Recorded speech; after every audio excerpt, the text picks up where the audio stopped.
حضرت سلیمان علیہ السلام نا دعا کرنے کے لیے باہر نکلے، بارش نہیں ہو رہی تھی، تو آپ باہر نکلے تو ایک چونٹی نے اپنے پر پھیلائے ہوئے، آپ چونکہ جانوروں کی بولیاں جانتے تھے تو چونٹی بھی دعا مانگ رہی تھی کہ اللہ مہربانی فرما، بارش عطا فرما۔ قحط پڑ گیا تو حضرت سلیمان بھی سارے لشکر کو لے کے باہر نکلے دعا کرنے کے لیے، تو رب کریم نے فرمایا سلیمان آپ واپس چلے جائیں، بارش ہو جائے گی، پر دعا نہ مانگیں، آپ جائیں۔ حضرت سلیمان نے عرض کی مالک دعا تو مانگ لینے دے، بارش کا تو نے فیصلہ کر لیا، تو دعا تو عبادت ہے۔ تو رب کریم نے فرمایا نہیں آپ جائیں،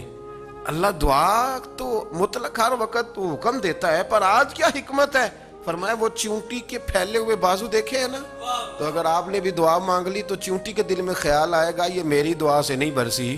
یہ تو سلیمان علیہ السلام پیغمبر کی دعا سے برسی ہے، تو آج میرا ارادہ قدرت ہے کہ بارش ملے گی، پر چونٹی کے کہنے کی برکت سے ملے گی۔ تو ہم بھی تو مالک کے عاجز بندے